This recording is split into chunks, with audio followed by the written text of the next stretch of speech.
Hello and welcome back to our channel Courseology hub. Courseology hub के आपके अपने इस चैनल पर आप सभी का जोरदार स्वागत है दोस्तों। तो आज का जो ये हमारा वीडियो होने वाला है ये होने वाला है उन सभी CWSN पर्सनस के लिए जो कि मतलब डिसेबल्ड पर्सन है, यानी कि जो हमारे दिव्यांग साथी हैं उन सभी के लिए। और मैं आज एक बहुत महत्वपूर्ण जानकारी लेके आया हूं उन लोगों के लिए कि एयरलाइंस में अगर वो जाना चाहते हैं, हवाई यात्रा करना चाहते हैं और वो चाहते हैं कि जिस तरीके से उनको ट्रेन के अंदर या जो स्टेट गवर्नमेंट की बसेस हैं उसमें उनको बेनिफिट मिलता है, लेकिन क्या होता है कि हमारे बहुत सारे जो डिसेबल्ड साथी हैं वो डरते हैं इस बात से कि प्लेन में पता नहीं कितना किराया लग जाएगा, कैसे टिकट बनेगा, कैसे चढ़ेंगे, क्या हमारे साथ कोई व्यक्ति फ्री होगा कि नहीं होगा, हमें कौन सी क्लास में सफ़र करने को मिलेगा, क्या हमसे ट्रेन के यात्रा के दौरान एक्स्ट्रा पैसे तो नहीं ले लिए जाएंगे। इन तमाम शंकाओं के साथ वो व्यक्ति कभी यात्रा करता ही नहीं है। उसको फैसिलिटी कहाँ लगानी है, कौन से कागज़ लगाने हैं, क्या करना है, उसे कुछ पता ही नहीं है। ठीक है, इसलिए वो यात्रा करता नहीं है। तो कोई बात नहीं, कोर्सोलॉजी हब आपके लिए लेकर के आ गया है आज का ये वीडियो। और इस वीडियो को देखने के बाद में आप आराम से बड़ी खुशी और बहुत ही सस्ते रेट पर आप यात्रा कर पाएंगे। और कई लोगों को ये डाउट होता है कि YouTube के ऊपर तो कोई कुछ भी बता रहा है या गलत बता रहा है। तो दोस्तों मैं आपको बता देना चाहता हूँ कि मैं भी जानकारी जो है कहीं ना कहीं से जुटाता हूँ, उसके बाद आपके लिए उसको रेडीमेड फॉर्म में लेके आता हूँ। ये एयर इंडिया की वेबसाइट खुली हुई है, आप देख पा रहे होंगे। इसके अंदर एयर इंडिया की वेबसाइट से हमने ये डेटा उठाया है और आपको एयर इंडिया और भी सोर्स है वहाँ से भी हमने डेटा लिया है और उसके बाद एकदम एग्जैक्ट जानकारी देते हैं, क्योंकि कोर्सोलॉजी हब कभी भी गुमराह करने का काम नहीं करता है। अगर इन्फॉर्मेशन नहीं होती है तो नहीं देता है, लेकिन कभी गुमराह नहीं करता है। हमारी एक ब्रांड है, हमारी एक वैल्यू है। तो बात करते हैं सबसे पहले कि हमारे मन में सबसे पहले सवाल ये आता है कि कौन कौन से एयरलाइंस में हम लोगों को बेनिफिट मिलेगा सर। ठीक है, लोग ये पूछते हैं कि सर बताइए इंडिगो में मिलेगा क्या, किंगफिशर एयरलाइंस में मिलेगा क्या। खैर वो तो बर्बादी हो गया। ठीक है, इंडिगो में मिलेगा क्या, या फिर दूसरे जो एयरलाइंस हैं हमारे यहाँ पर जो फॉरेन कंट्री के एयरलाइंस है, या हमारे यहाँ जो दूसरी कंपनी के एयरलाइंस चल रहे हैं उसमें मिलेगा क्या। तो इसका जवाब है नहीं। आपको सिर्फ एक एयरलाइंस में बेनिफिट मिलेगा। वो कौन सा है, उसका नाम है एयर इंडिया। क्या नाम है दोस्तों, एयर इंडिया। याद रखिएगा, एयर इंडिया में आपको बेनिफिट मिलेगा, पहली बात। ठीक है, इतनी बात आपको समझ में आ गई कि आपको एयर इंडिया में डिस्काउंट मिलने वाला है। अब उनके सामने प्रश्न आता है कि सर एक बात बताइए कि चलो ठीक है एयर इंडिया में हमको मिलेगा, कोई बात नहीं, हम एयर इंडिया में सफ़र कर लेंगे सर।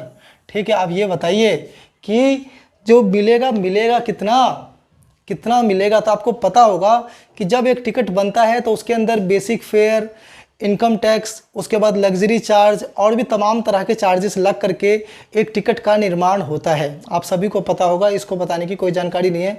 लेकिन उसमें जो सबसे बड़ा अमाउंट जो होता है उस टिकट का, वो होता है उसका बेसिक फेयर, यानी कि उस टिकट का जो बेस अमाउंट होता है उस अमाउंट पर आपको 50% मिलेगा।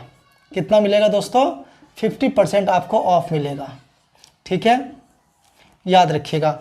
तो कितना बताया, एक पहला बात कि आपको जो एयर का कंसेशन मिलेगा वो सिर्फ आपको एयर इंडिया में मिलेगा। दूसरी बात कि आपको 50% कंसेशन मिलेगा, यानी कि अगर मान लीजिए एग्जाम्पल के तौर पर अगर 1000 रुपये की टिकट है तो आपको 500 रुपये का छूट मिलेगा।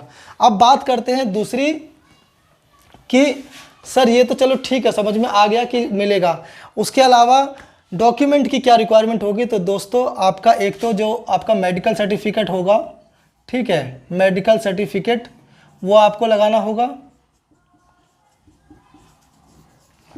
उसके अलावा जो आपका UID कार्ड बना हुआ है, यूनिक डिसेबिलिटी कार्ड, सब बच्चों ने बना रखा होगा। जिन्होंने नहीं बनाया है उसके ऊपर भी एक वीडियो बना रखा है, तो वो देख करके, ठीक है, यूनिक आइडेंटिटी कार्ड जो आपका बना है, जो आप तमाम जितने भी हमारे लोग जो हवाई जहाज़ की यात्रा करना चाहते हैं, जिन्होंने नहीं बनाया वो बना लीजिए। ठीक है, वो कार्ड अगर आपके पास है, ये दोनों डॉक्यूमेंट आपके पास है, तो इन दोनों डॉक्यूमेंट को आप एयर इंडिया के ऑफिस में जा कर के, ठीक है, वहाँ से टिकट ले सकते हैं। ठीक है, दूसरी बात, कई लोग पूछते हैं सर कि ऑनलाइन मिल जाएगा क्या। जिस तरीके से आपको पता है आजकल रेलवेज़ के अंदर ऑनलाइन आप UID कार्ड का इस्तेमाल करके आप ऑनलाइन टिकट परचेस कर सकते हैं। तो इसके अंदर अभी फ़िलहाल ऐसी फैसिलिटी नहीं है, आपको एयर इंडिया के काउंटर पे जा कर के ही ये टिकट आपको परचेस करना पड़ेगा। अब लोग पूछते हैं सर हम जो टिकट लेंगे तो मान लीजिए हमारा टिकट की वैल्यू कितने दिनों तक की होगी। तो आपको पता होना चाहिए कि उस टिकट की जो वैल्यू होगी वो होगी 1 ईयर तक। कितने ईयर तक, 1 ईयर तक आपकी वैल्यू होगी। उसके अलावा लोग पूछते हैं सर एक बात बताओ, जिस तरीके से ट्रेन के अंदर जाते हैं तो हमारा एक साथी हमारे साथ फ्री जाता है, क्या इसके अंदर भी जाएगा? तो जवाब है नहीं। इसके अंदर आपका कोई भी स्कॉट फैसिलिटी का जो मेंबर होगा वो आपके साथ फ्री नहीं जा सकता है, ठीक है। लेकिन अगर आपका 3 साल तक का बच्चा है आपके साथ में तो वो फ्री जाएगा, ठीक है। 3 साल तक का बच्चा है तो वो फ्री जाएगा, लेकिन आपके साथ कोई स्कॉट मेंबर फ्री नहीं जा सकता है। अब लोग पूछते हैं कि सर ये बताइए कितने % डिसेबल्ड पर्सन होंगे तो वो जा सकते हैं। तो याद रखिएगा, अगर लोकोमोटर का केस है तो 80% तक है या इससे ज़्यादा है तो वो जा सकता है, और अगर ब्लाइंड पर्सन है तो 90% या इससे एबव का कैंडिडेट है तो वो व्यक्ति बेनिफिट ले सकता है। इसके अलावा हेयरिंग इम्पेयर्ड को और जो दूसरी डिसेबिलिटी के जो पर्सन्स हैं उनको ऐसा कोई एज सच रिलैक्सेशन एयरलाइंस के अंदर नहीं दिया गया है। सिर्फ लोकोमोटर डिसेबल्ड, जिसमें किसी भी प्रकार का लोकोमोटर डिसेबल्ड हो सकता है वो, ठीक है। उसके अलावा ब्लाइंड पर्सन को रिलैक्सेशन दिया गया है, उसके अलावा किसी पर्सन को रिलैक्सेशन नहीं दिया गया है। लाइक जैसे मेंटल रिटार्डेशन के पर्सन्स हैं उनको रिलैक्सेशन नहीं है, हेयरिंग इम्पेयर्ड पर्सन्स हैं उनको रिलैक्सेशन नहीं है। सिर्फ लोकोमोटर पर्सन्स और ब्लाइंड पर्सन्स को उन्होंने रिलैक्सेशन दिया, जैसा कि मैंने एयर इंडिया की वेबसाइट से पढ़ा है, ठीक है।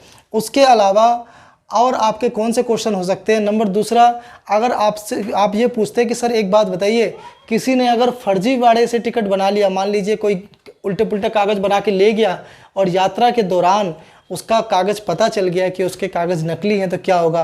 तो भैया उसको फिर पूरा 100% जो उसका फेयर अमाउंट है वो उसको देना होगा। उस टिकट का जो टिकट की वैल्यू है 100% फेयर अमाउंट वो उसको देना होगा। प्लस में आप जानते ही हैं कि पुलिस वाले और जो एयरपोर्ट अथॉरिटी के मेंबर होंगे वो उसके साथ क्या क्या कार्रवाई करेंगे, ठीक है। तो मैंने बता ही दिया आपको डॉक्यूमेंट क्या लगेगा, टिकट के फेयर कितनी लगेगी, कितने % डिसेबल्ड पर्सन यात्रा कर सकते हैं, ठीक है। टिकट की वैल्यू कब तक वैलिड होगी, ठीक है। क्या स्कॉट मेंबर साथ में जा सकते हैं, बच्चे के केस में क्या फैसिलिटी अवेलेबल है। इसके अलावा भी अगर आपके कोई डाउट है, आपको लगता है कि एयरलाइंस से संबंधित, यात्रा करने से संबंधित अगर आपके कोई डाउट हो तो आप हमें नीचे कमेंट बॉक्स में लिख दें, हम आपको कमेंट बॉक्स में ज़रूर रिप्लाई देंगे। आप हमारे प्रीवियस वीडियो भी उठा के देखिएगा, वहाँ पर हमने अपने सभी साथियों के हर संभव सवाल के जवाब देने की कोशिश की है। तो थैंक यू सो मच हमारे साथ जुड़ने के लिए। आई होप कि आपको ये जानकारी, छोटी सी जानकारी थी, लेकिन छोटी सी जानकारी ना होने के कारण भी लोगों की ज़िंदगियाँ जो हैं वो बर्बाद हो जाती हैं। तो आपको ये सेशन बहुत अच्छा लगा होगा, आई होप कि आपको ये जानकारी भी पसंद आई होगी। तो थैंक यू सो मच हमारे साथ जुड़े रहने के लिए। और हमारे चैनल को जिन साथियों ने भी अभी तक सब्सक्राइब नहीं किया है फटाफट से सब्सक्राइब कर दो, ठीक है। और बेल आइकन को दबाना बिल्कुल ना भूलें। तो थैंक यू सो मच हमारे साथ जुड़े रहने के लिए। तो चलिए मिलते हैं आपसे नेक्स्ट वीडियो में, तब तक अपना ख्याल रखें।